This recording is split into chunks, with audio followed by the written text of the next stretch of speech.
a 100 años de presencia franciscana en Coyoacán.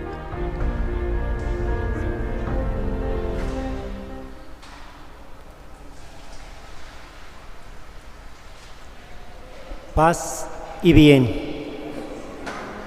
Bienvenidos a nuestra parroquia de San Juan Bautista, Coyoacán, para celebrar un día más de estos acontecimientos, el centenario de la llegada o regreso de los franciscanos a esta parroquia de San Juan Bautista, Coyoacán. El día de hoy tendremos la conferencia La llegada de los franciscanos a esta parroquia, y este tema nos lo va a impartir el padre Guillermo Rodríguez Rico, quien nació en la ciudad de Celaya, Guanajuato. Hizo su profesión temporal en nuestra provincia del Santo Evangelio de México el 6 de enero de 1965. Realizó su profesión solemne el 24 de enero de 1971. Fue ordenado sacerdote el 11 de julio de 1971. Obtuvo el doctorado en Derecho Canónico en la ciudad de Roma. Ha sido visitador general para algunas provincias de la Orden. Es colaborador de la Santa Sede en la atención a diversas comunidades religiosas. Profesor de nuestro Instituto Franciscano de Filosofía y Teología, Fray Fidel de Jesús Chobec. Profesor, conferencista y colaborador en diversas diócesis de México y de América. Y colaborador con distintos institutos de vida consagrada.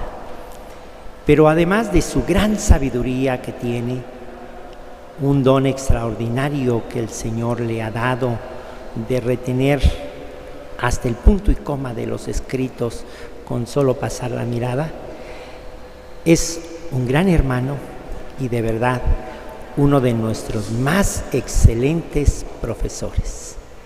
Padre Memo, gracias por estar con nosotros, gracias por ser nuestro hermano, y gracias por tantos conocimientos que Dios le dio y que siempre los comparte con nosotros. Recibamos al Padre Guillermo con un aplauso, por favor.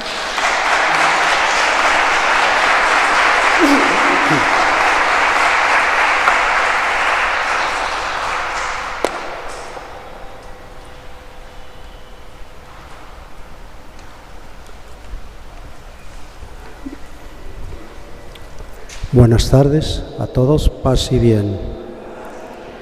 Mi gratitud anticipada a Fray Jesús Arredondo Marquina, párroco de esta gloriosa parroquia de San Juan Bautista, Coyoacán. Mi gratitud también a todos los presentes y a todos los que nos siguen por las redes en esta reflexión con motivo de la presencia franciscana en esta zona de la Ciudad de México. El itinerario de nuestra reflexión está ahí señalado, primeramente bajo el título Antecedentes fundacionales. 2. Secularización de la doctrina de San Juan Bautista. 3. El conflicto religioso en México a la llegada de los franciscanos a la parroquia de Coyoacán. 4. Estado de la provincia franciscana del Santo Evangelio al asumir la parroquia de Coyoacán. 5. La permuta de la parroquia de Texcoco por la parroquia de San Juan Bautista, Coyoacán. 6. Proceso de restauración de la parroquia. 7. Instituciones religiosas y sociales establecidas en esta parroquia. 8. Acontecimientos adversos y trágicos. Y 9. franciscanos memorables en el regreso de los frailes a Coyoacán y en la restauración del templo y del convento. Comenzamos con el tema número 1.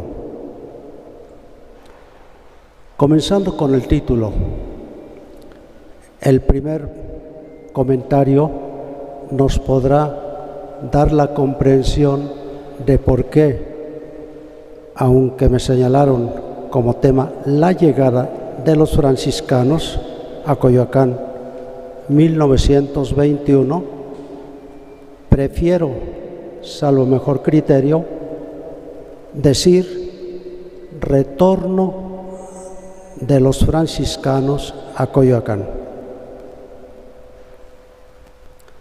Y aquí viene la razón. Muy a principios de la evangelización en el México de entonces, llegó Fray Martín de Valencia acompañado de otro fraile. Presuntamente era Fray Francisco Jiménez, que fue el primero en componer en arte mexicano el mensaje evangélico. Fue el primero en aprender la lengua. Fray Martín tenía dificultades para ello.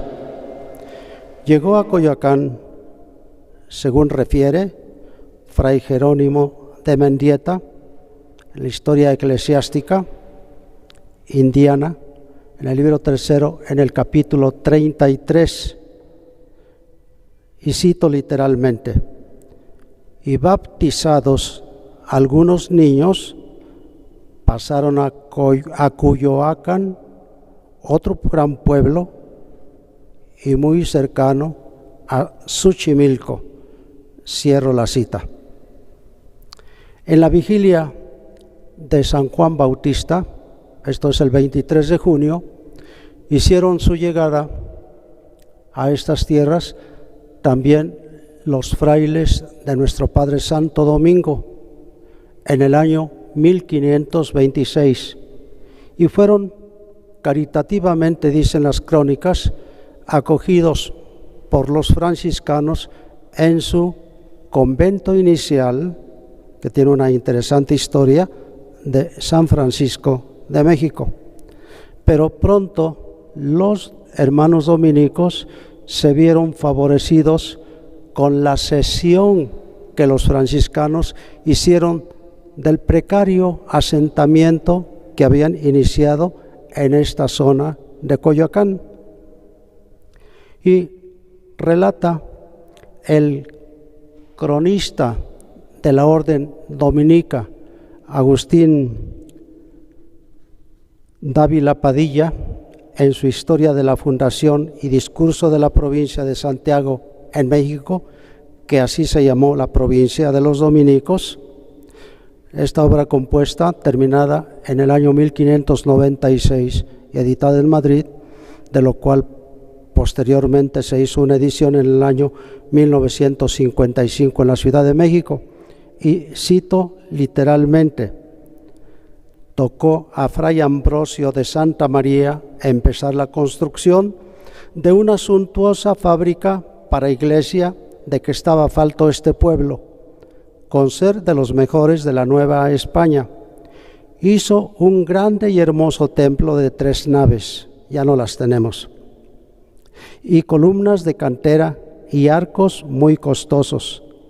A los arquitectos les pareció que podían quitarse las cimbras, y así lo hicieron antes de tiempo.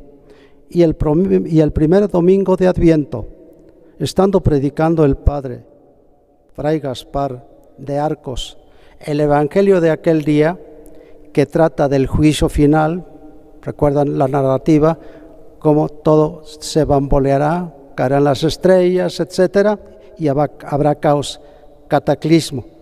Pues en aquel día, que trata del juicio final, a una multitud de gente en el mismo patio de Coyoacán, pues en la iglesia no cupieron ni estaba acabada de adornos para oficiar dentro la misa, y diciendo el predicador que entre otras señales que habían de preceder el día del juicio, sería una, caerse los edificios, al mismo punto se vino abajo el de la iglesia con un ruido y estruendo tan grande que el fracaso causó nobilísimo horror y espanto en los oyentes.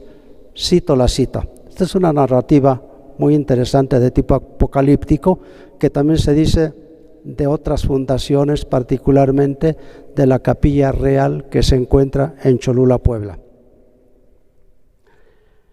La construcción se terminó, según la inscripción que se encuentra en la fachada actual de nuestro templo, a 5 de abril de 1582. Hay otras dos fechas que se encuentran también en la fachada, diciembre 1613, y la otra se reedificó a 18 de noviembre de 1804. Se deben referir a reparaciones o reedificaciones más o menos importantes. El templo fue dedicado a San Juan Bautista, como lo recuerda don José Lorenzo de Cosío, muerto en el año 1941, en su obra Coyoacán, capital de la Nueva España, editada en 1946.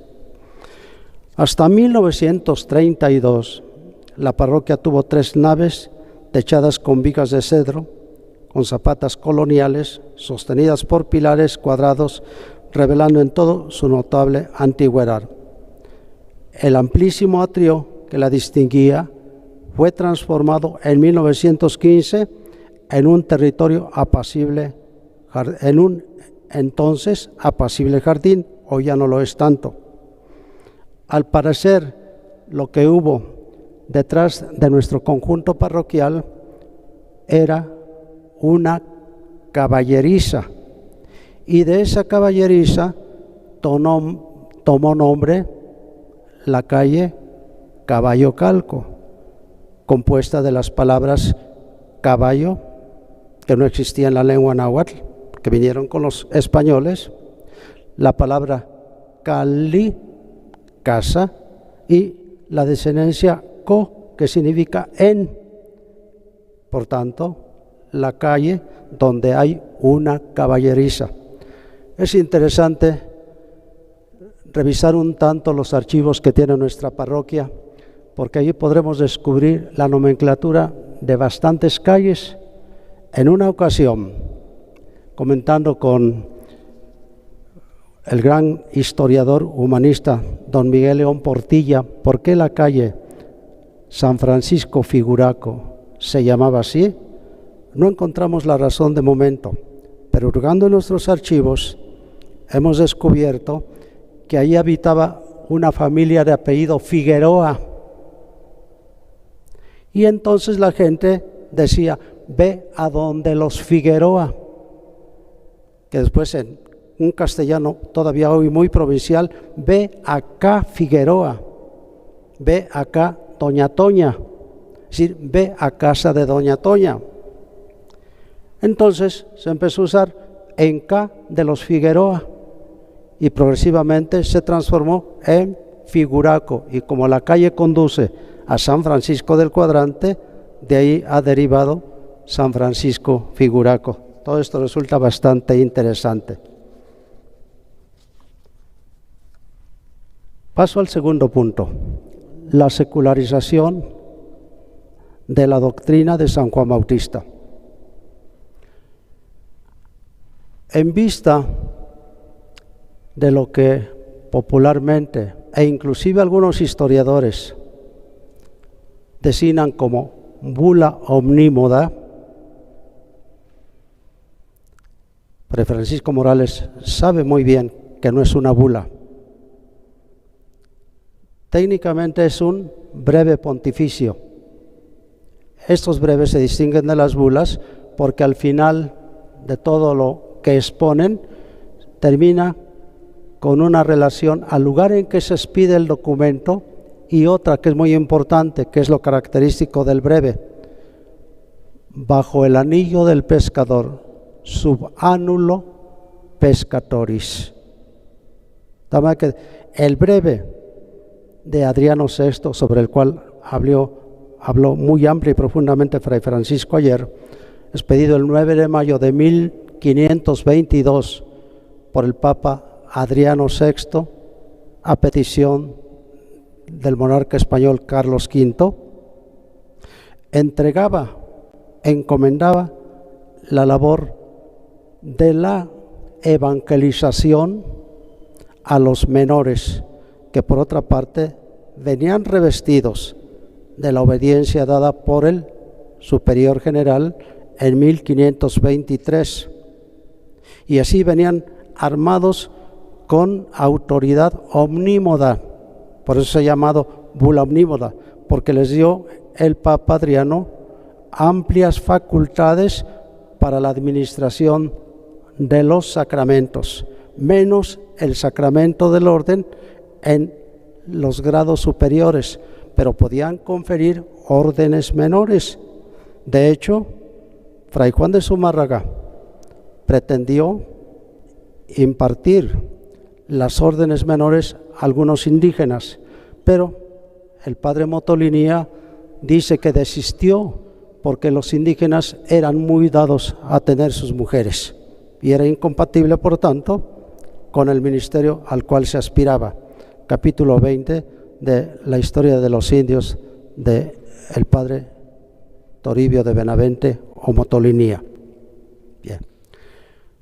Con esas facultades, también los otros evangelizadores dominicos que llegaron en 1526 y los agustinos en 1533 desplegaron una inmensa labor por el mundo conocido. Inclusive de aquí se distribuyeron posteriormente a Perú.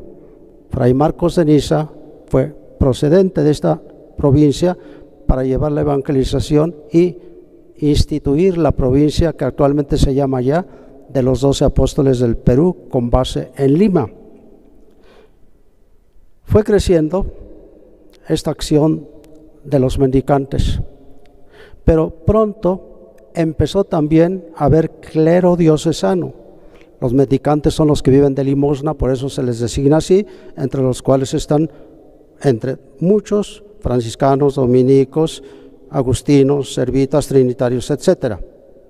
Empezó el despliegue misionero y a establecer lo que se llamó parroquias para indios, doctrinas diferentes a las parroquias para españoles. Pero había un amparo, no nada más del Papa Adriano VI, sino también del emperador, del monarca de España.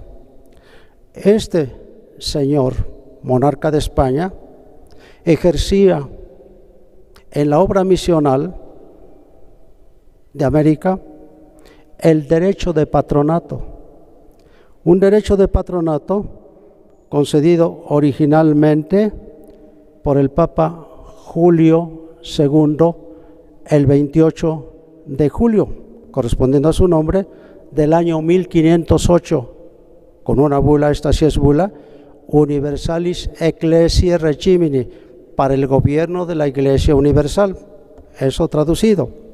En virtud de este patronato, el rey, el monarca, tenía todas las prerrogativas para organizar, administrar, presentar candidatos a obispos, etc. De hecho, fue Carlos V quien presentó en el mes de diciembre para el episcopado, 1527, a Fray Juan de Zumárraga, que se hizo presente aquí el 6 de diciembre de 1528 y pudo ya estar presente en el capítulo custodial celebrado bajo la cabeza de Fray Martín de Valencia el 7 de mayo de 1530 en Huejotzingo. Sobre eso también ya Fray Francisco habló. Así las cosas, el control de la corona española fue creciendo y estos monarcas, a través de los obispos, llevaban la dirección de la obra evangelizadora. pero los mendicantes, de acuerdo a sus propias reglas, no se desvinculaban de la relación con el sumo pontífice, y esto creó conflictos, de tal manera que algunos eclesiásticos levantaron su queja en el siglo XVIII ante el rey Fernando VI, y en 1748 hubo una reunión en Madrid donde se acusó a los frailes de las órdenes ya presentes como muy numerosos, que hacían competencia a veces desleal a la administración de las parroquias, y sobre todo algo que era muy grave, que no observaban sus votos religiosos. Esto preocupó al rey y concluyó todo esto con la emisión de una cédula real emitida justamente el 4 de octubre, día del seráfico Padre Francisco de 1749, en virtud de la cual decía: doctrineros, frailes, entreguen las parroquias para indios a los obispos diocesanos. Imagínense, hay estudios bastante amplios, el pesar de los frailes.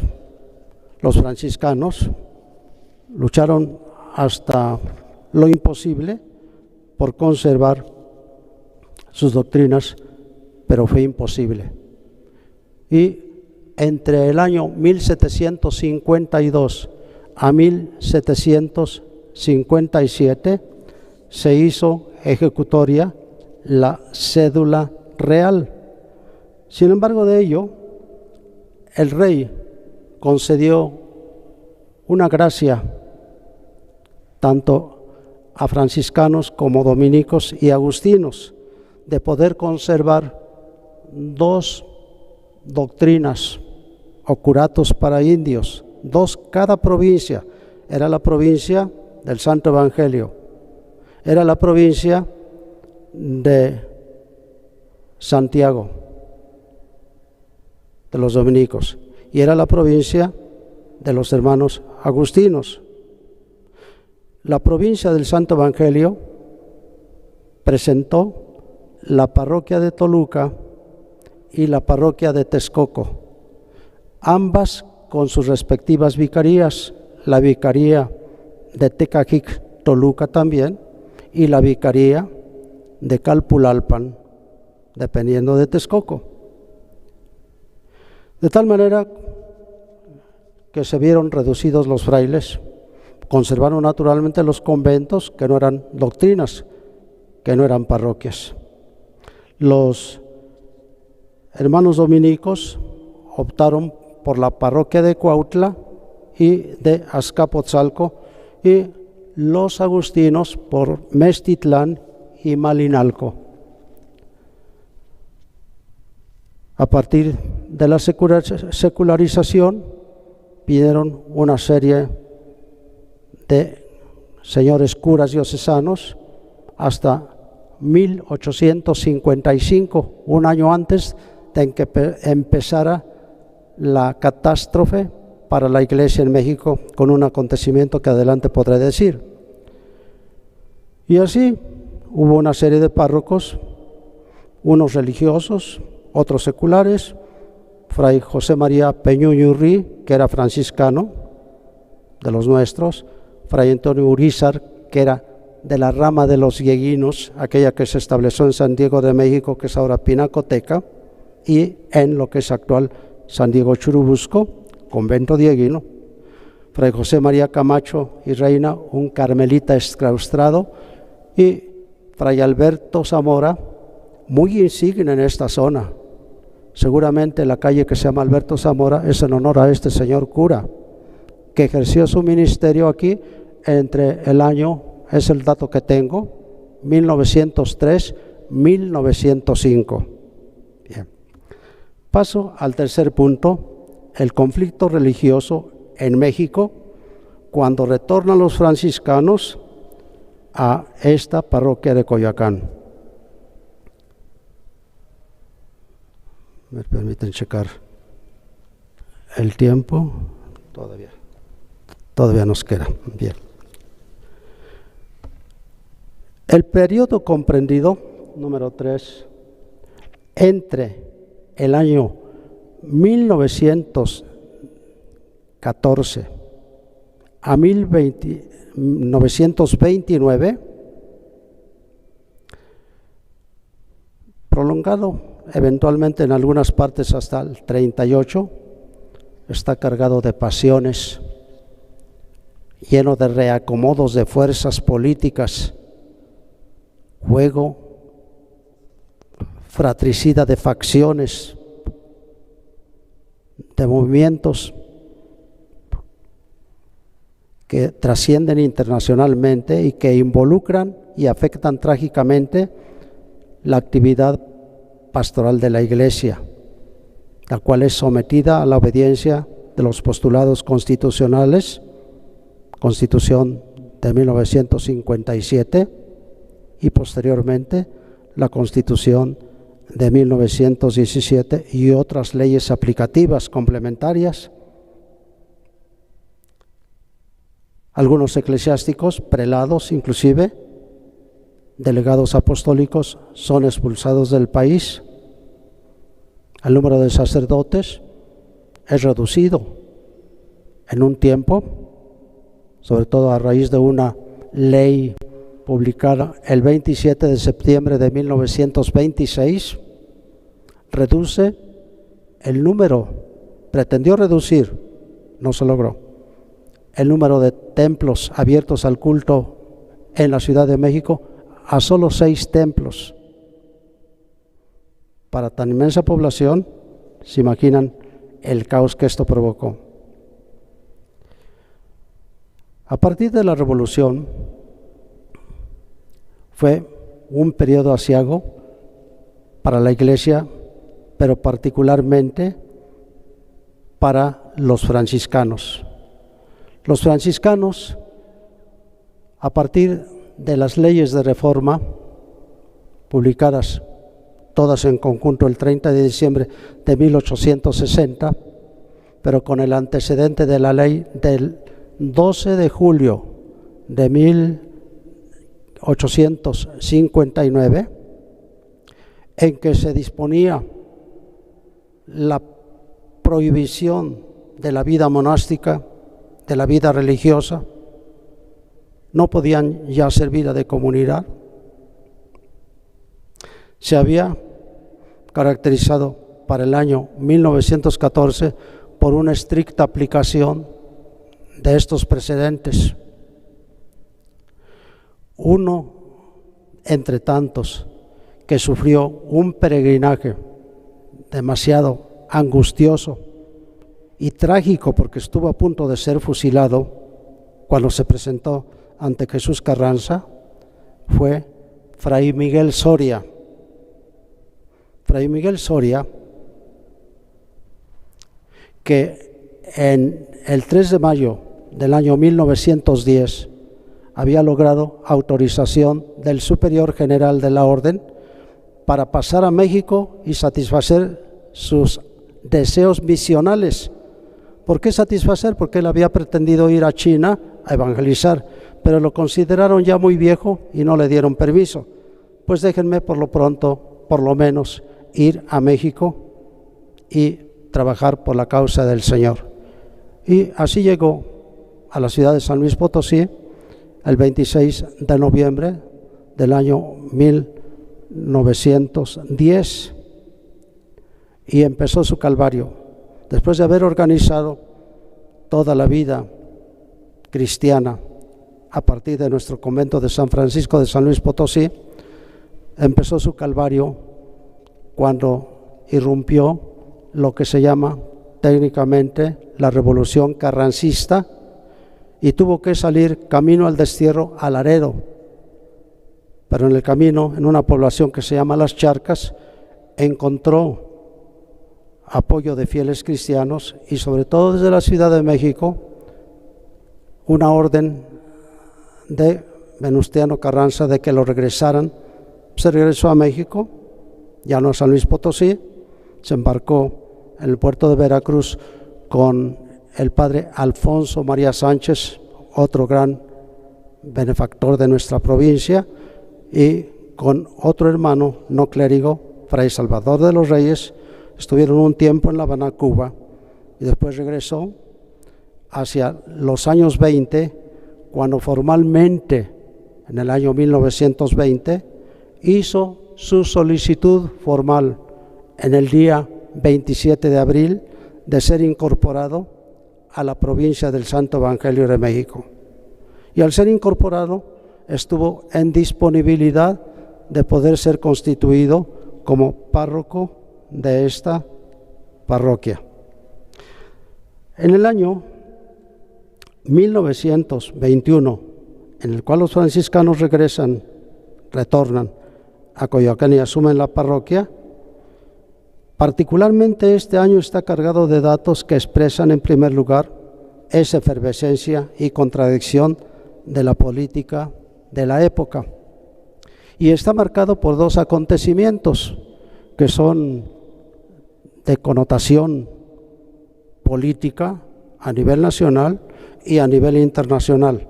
El primero de esos eventos es el atentado que se dio el día 6 de febrero 1921 a la casa del arzobispo de México. Esa casa está ubicada en la segunda calle de actual Brasil, la calle de Brasil, ahí en el centro histórico. Al 20 para las 4 de la mañana dinamitaron la casa. José Moray del Río, que era el arzobispo, tomó las cosas muy prudentemente, hizo su rutina diaria, no le dio importancia, pero ya cuando empezó a rumiar y a tratar de encontrar una causa, no lo encontró, dijo: yo no tengo enemigos, pero todo sea por Cristo. Ese fue un acontecimiento. El otro es muy conocido para nosotros mexicanos, el atentado que ocurrió a la imagen de Nuestra Señora de Guadalupe el 14 de noviembre, remarco, 1921. A las 10:30, alguien colocó dinamita frente a la imagen. Todo el impacto, según los reportes del tiempo, no nada más la tradición que tenemos ahora, sino las publicaciones, indican que todo el impacto lo recibió el Cristo de 38 kilos de peso, que actualmente se muestra a la piedad de los fieles en el Museo de la Basílica de Guadalupe, pero a la imagen no les pasó absolutamente nada.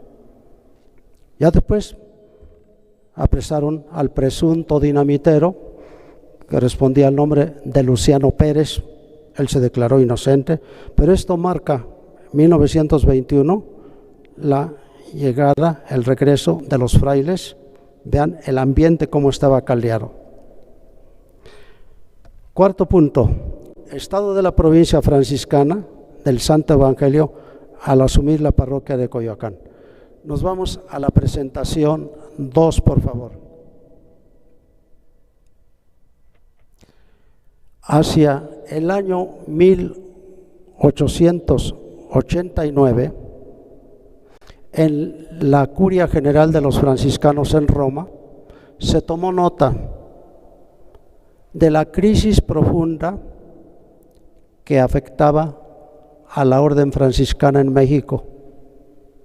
Había en ese tiempo 5 provincias: la madre, Santo Evangelio de México, luego la provincia de los apóstoles Pedro y Pablo de Michoacán, la provincia de Santiago de Jalisco, la provincia de los Zacatecas, en Zacatecas, y la provincia dieguina, establecida en 1606, aunque habían llegado en 1598, y después se instalaron con casa de noviciado en nuestro actual San Diego Churubusco. Pero el número de frailes era exiguo. La provincia franciscana estaba en su mínima expresión.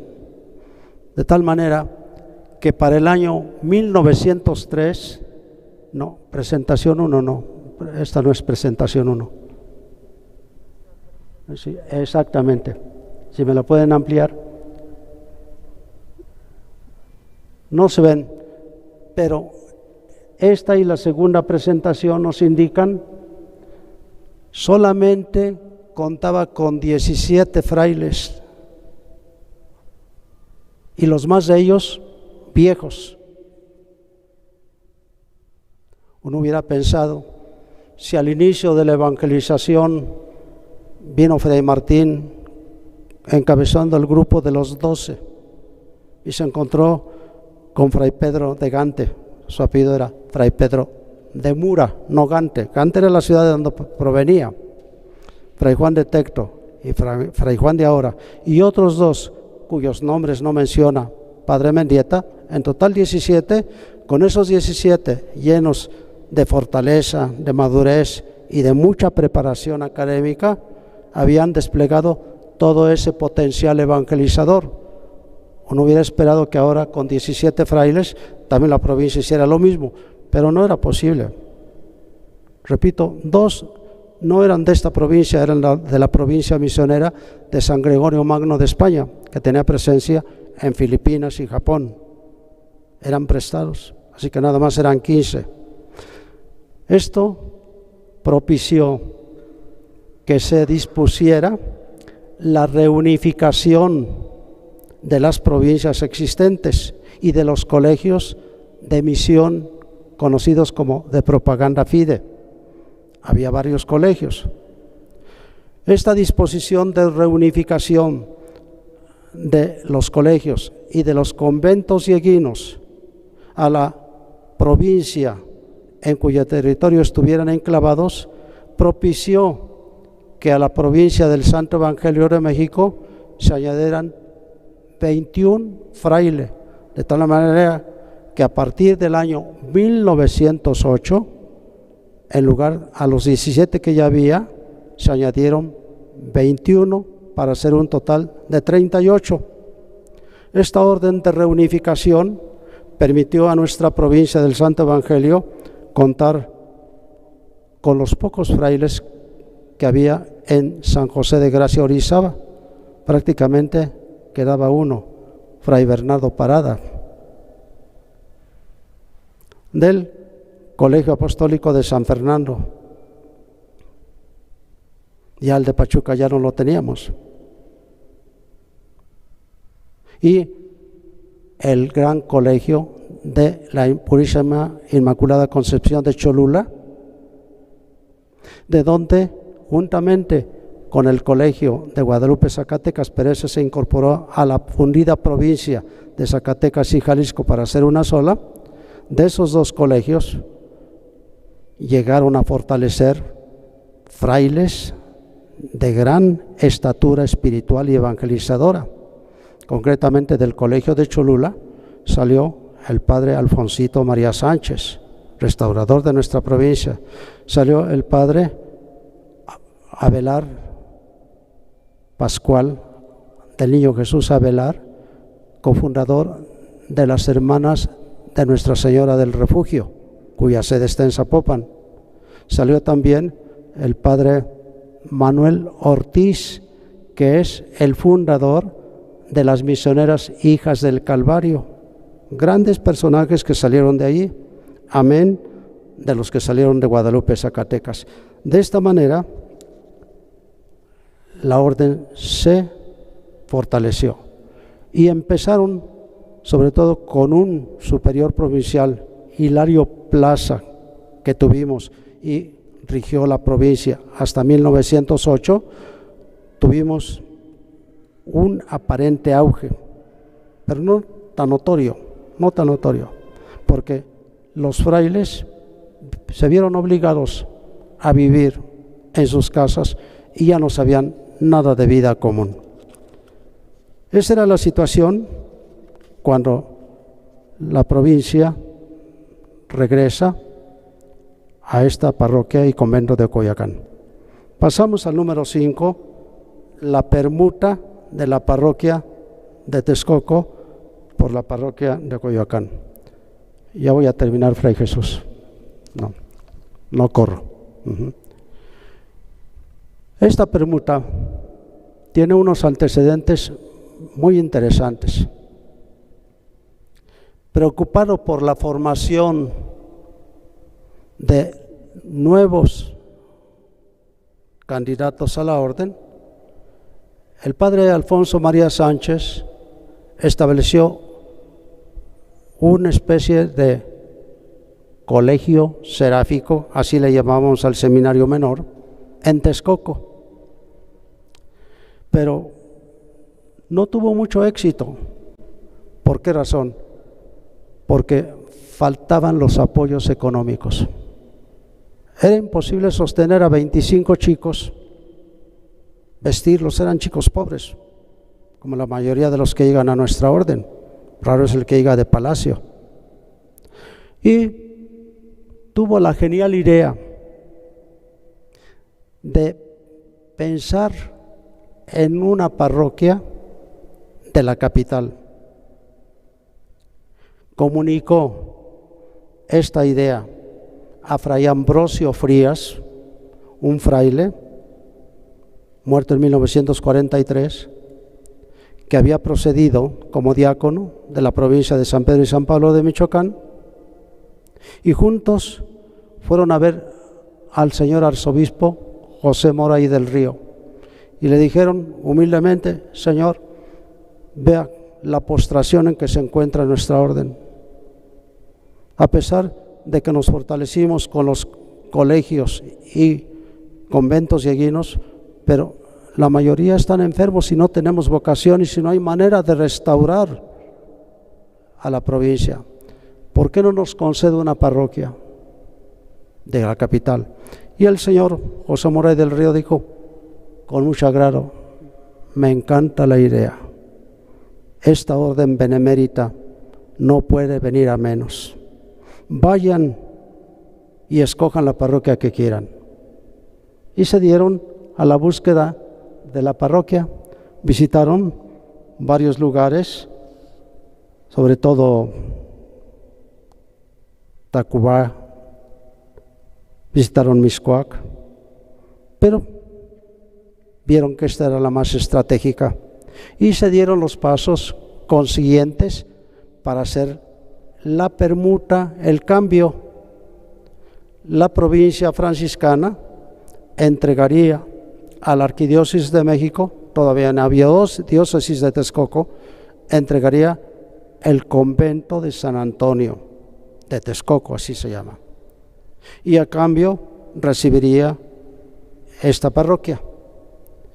Y las condiciones eran de mantener el estado jurídico que tenía aquella parroquia, trasladarlo a esta parroquia. ¿Cuál era el estado jurídico?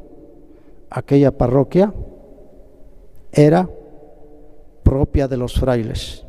En derecho se llama pleno iure. Esto es que la parroquia es confiada al instituto, el cual nombra un vicario que ejerza en nombre de la comunidad religiosa. Y así se hicieron los trámites. Veamos ahora documentos, por favor. Ya vamos a concluir. Aquí están, pero sobre todo el que sigue adelante, que está en latín. Adelante, pásele adelante, pásele. Yo le digo, pásele. Más, falta mucho.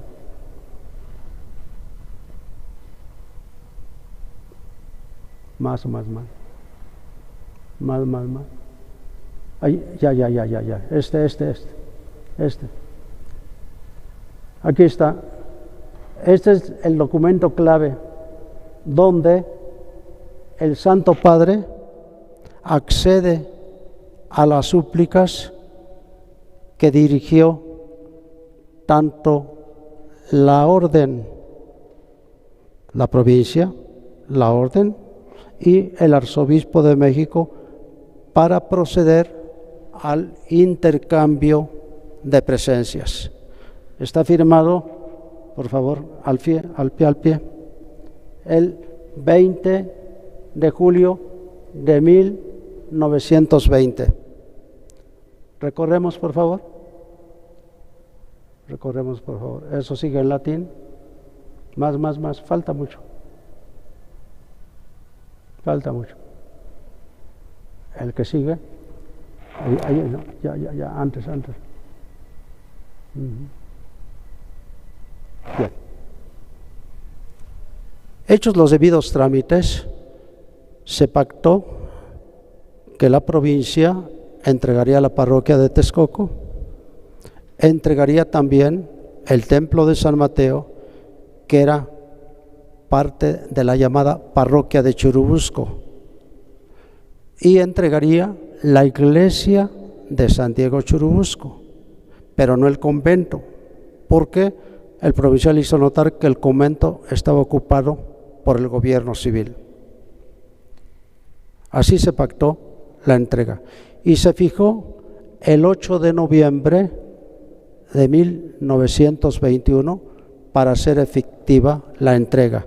Los frailes cumplieron, aquí también se cumplió, pero el señor cura de entonces, don Antonio Sanz Cerrada, no acató de muy buena gana esta permuta y movió las aguas entre el pueblo para manifestar gran oposición a la llegada de los frailes.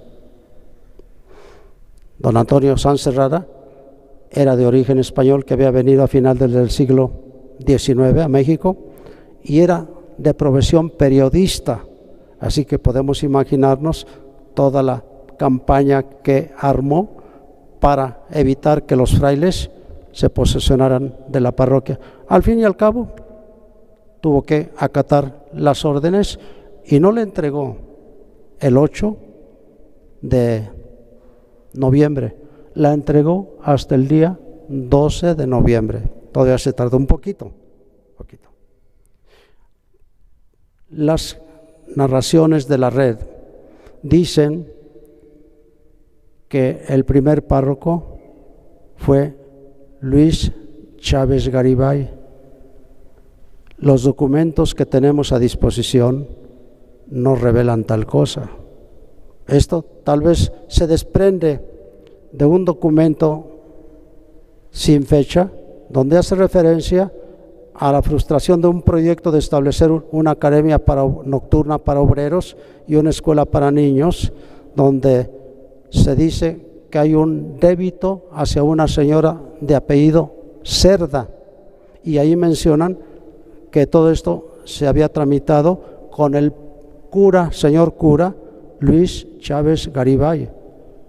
Pero el fraile Luis Chávez Garibay no era de esta provincia, era de la provincia de Michoacán, y él estaba fungiendo como vicario parroquial en nuestra parroquia franciscana de Jerécuaro, Guanajuato. Allá había sido instalado en el año de 1920. Que eventualmente se hiciera presente aquí, no hay duda, dado el intercambio de frailes que había de una provincia a otra, pero quien recibió la parroquia fue el padre Conrado Germán Fonseca, que había sido del Colegio Apostólico de Guadalupe, Zacatecas, y se había incorporado a nuestra provincia. Como vicario, el padre José María Gutiérrez, y como colaborador, el tío de nuestro vicario provincial, de Fray Pascual Núñez, que se llamaba Fray Pascual Santiago Nario. Ellos fueron los que recibieron la parroquia. Él mejor lo puede contar, así que si hay alguna duda, pregúntele a él, porque él es sobrino, nieto o tataranieto de Fray Pascualito. Ellos fueron los que recibieron la parroquia. Pero les he dicho que el señor cura Sanz Cerrada alborotó al pueblo, y el pueblo les dijo hasta de qué se iban a morir. Pues parece que les daba razón la historia, porque no habían pasado 2 meses cuando el 2 de enero de 1922 falleció el padre párroco, el padre Fonseca. Y el 8 de enero también de ese mismo año falleció su vicario parroquial. Pero eso trajo como consecuencia algo benéfico. Entonces el padre Miguel Soria, que recién había sido incorporado a la provincia, fue nombrado párroco y él se encargó de todo el proceso de restauración. Bien, concluyo, tengo 2 minutos nada más porque después tenemos la misa a las 12. Adelante, por favor. Salimos de esto. Bien. El proceso de restauración tardó años. Se vio interrumpido por el conflicto religioso que estalló del año 1926 al año 1929. Te lo resumo de esta manera. El 4 de octubre del año 1924, en nuestra Catedral Metropolitana, se inauguró un congreso eucarístico. Recibieron mensaje del Sumo Pontífice, fue muy solemne, pero un grupo de sindicatos obreros reunidos en Ciudad Juárez dijeron: estos señores siguen violando la Constitución, y pidieron al presidente de la República que emitiera leyes coercitivas. Esta ley no se hizo esperar. Esta ley, que se trabajó y se aprobó el 14 de junio del año 1926, fue promulgada el 2 de julio de ese mismo año y se anunció que entraría en vigor el 31 de julio de 1926. El artículo primero restringía el ejercicio del ministerio sacerdotal a los nacidos en el país. Por tanto, ningún extranjero podía ejercer en México, en ninguna parte. El artículo 6 vetaba terminantemente que se emitieran votos. El artículo 17 prohibía estrictamente que se llevara el hábito religioso para hombres y mujeres, y había penas severas. Estas leyes fueron todavía más refinadas cuando el 27 de septiembre, siempre de 1926, condicionaron el ejercicio del ministerio sagrado a la autorización del presidente municipal, de tal manera que quien quisiera ejercer el ministerio debía registrarse, y se limitó el número de ministros. ¿Qué es lo que hicieron nuestros obispos? Decretar el cierre de templos, y esto se hizo formalmente el 30 de julio de 1926. A granel y a tropel acudían las gentes a los pueblos que permanecían abiertos. Se dice que el Sagrario Metropolitano fue el último que cerró hasta las 8:30, apresurosos porque ya no iba a haber culto. Fue una época de muchos mártires. Pues esto nos permite explicar cómo es que se interrumpió en el 26 la restauración y reedificación de nuestro templo. El padre Miguel Soria tuvo que salir a España y no regresó sino cuando se firmaron los acuerdos entre el delegado apostólico Leopoldo Ruiz Flores y Emilio Portes Gil el 22 de junio de 1929, y se dieron a conocer el 29 de junio de ese mismo año 1929.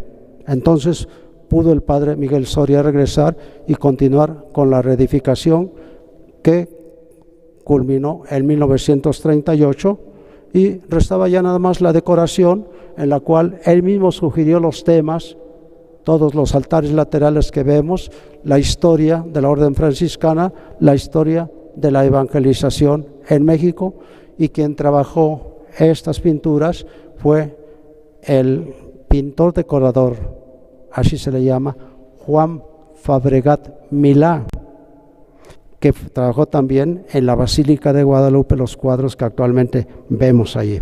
Este fue el proceso de restauración. Y termino finalmente con una presentación, una iglesia que hay por allí, la iglesia de San Juan. Por favor, al final.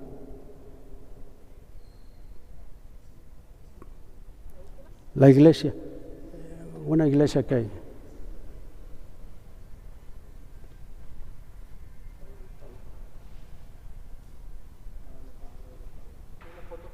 No, es una foto de una iglesia.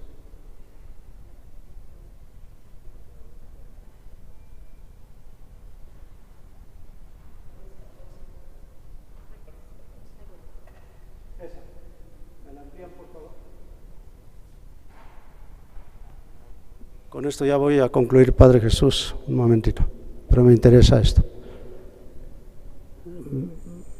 Quiero ver abajo, la entrada, a la derecha, si me amplifican, pero no perder de vista. A la derecha, quiero el... No, pero abajo, quiero exactamente ahí, todo a la derecha.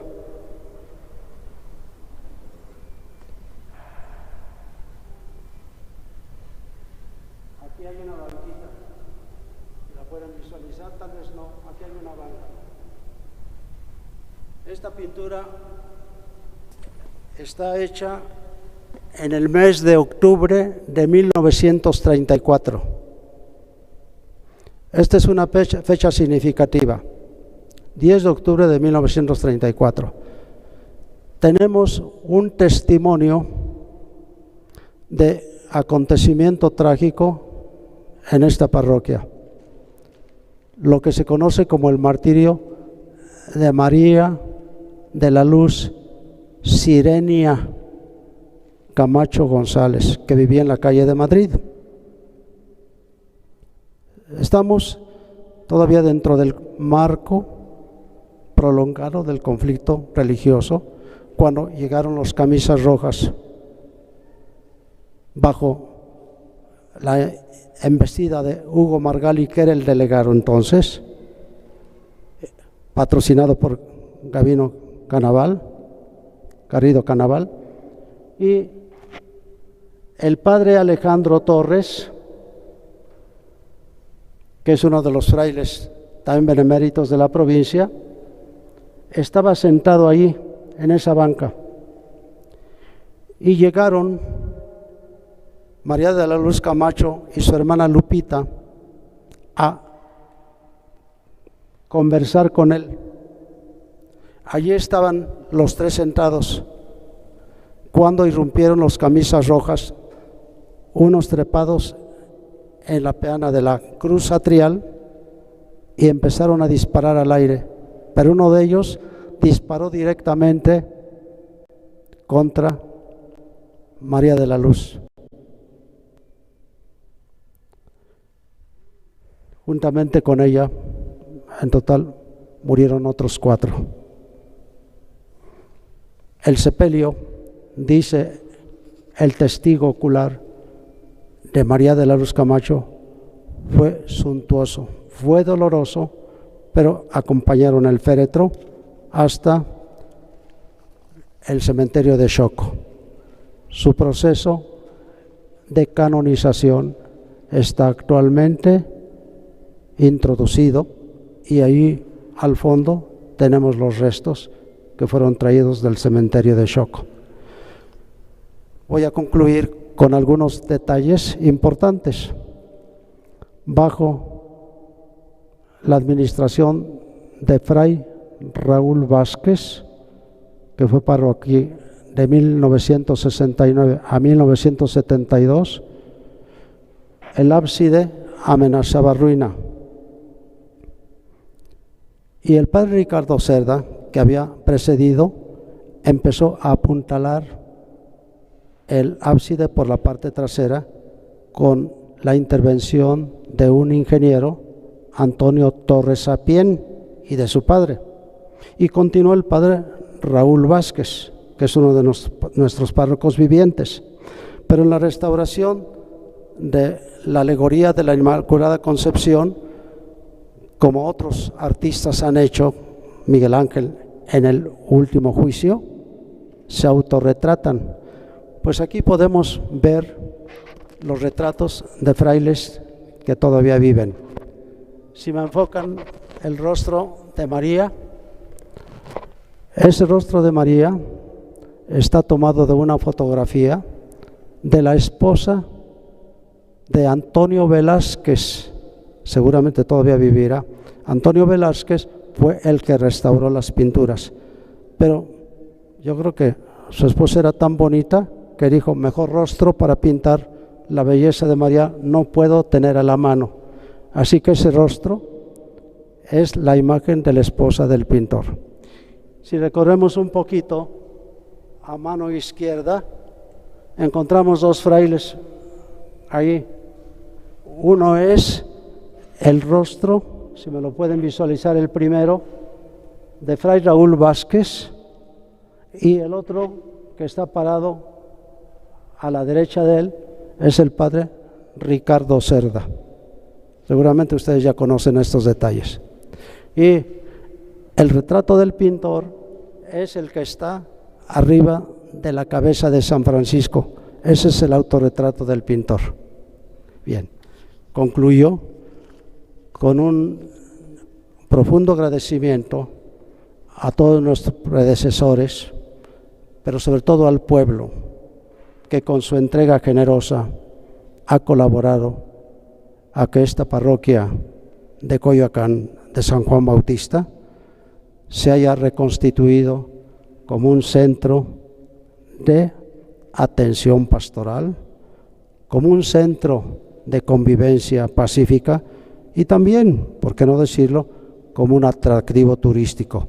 Vaya el reconocimiento, por tanto, a estos frailes que puedo mencionar de corte histórico, al padre Alfonso María Sánchez, al padre Miguel Soria, a Fray Fernando Ortiz, que era de la provincia de Santa Bárbara, California, a Fray Salvador de los Reyes, un hermano no clérigo de mucha habilidad para hacer trámites ante el gobierno civil, Fray Raúl Vázquez, que vive actualmente aquí, que es juntamente con Fray Salvador García, que en su tiempo recompuso el claustro. La gratitud de las generaciones presentes, esperando que estos testimonios puedan servir de pauta para las nuevas generaciones, porque si tanto han podido hacer nuestros predecesores en medio de tantos conflictos internos y externos, ¿qué no podrán hacer las nuevas generaciones en un ambiente de más tranquilidad y serenidad, con apoyo de los actuales superiores que llevan los destinos de esta parroquia y de nuestra provincia? Muchas gracias.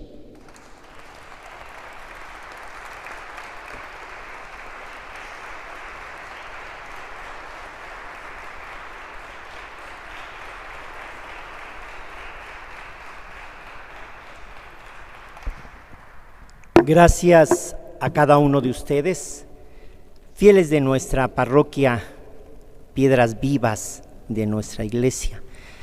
Gracias por estar aquí acompañándonos. Gracias a las hermanas religiosas que el día de hoy están con nosotros en este día. No tengo palabras, Padre Memo, su sabiduría que Dios le ha concedido, su dedicación al trabajo es tan importante, ¿verdad? En una ocasión le decía a usted, hoy públicamente se lo pido, Padre, ayúdenos a hacer una buena edición de nuestra parroquia. Usted nos dice qué hacemos, ¿sí? Tenemos dos pláticas magistrales, la del Padre Pancho ayer, hoy la de usted. Este material debe de quedar conservado, es un arsenal muy rico de nuestra provincia. Ayúdenos a hacer una buena edición de Coyoacán.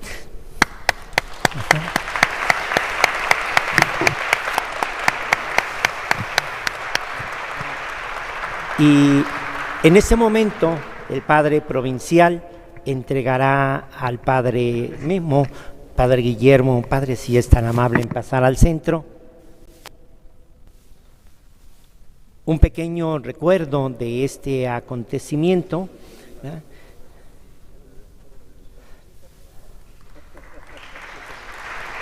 y Fray Memo le entrega un diploma por su participación. Pero fuerte el aplauso.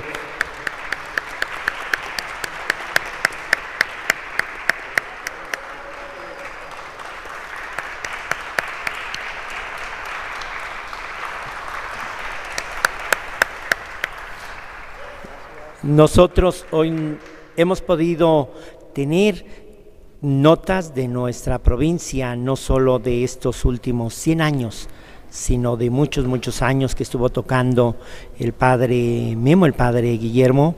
Él sabe que cuenta con el cariño, con la admiración de todos los frailes de la provincia, los frailes que estamos aquí, gracias a nuestros hermanos de Santa Úrsula, a los de esta fraternidad, gracias al padre Pascual, al padre provincial. Él ha sido maestro de todos nosotros, o de la gran mayoría, creo que del padre Moy no, pero de allí fuera, de todos los demás, ha sido nuestro maestro, de modo que contar con él, contar con su sabiduría, es una verdadera riqueza. En un momento vamos a dar inicio a nuestra celebración eucarística, unos minutos e iniciamos nuestra misa. Gracias por estar con nosotros.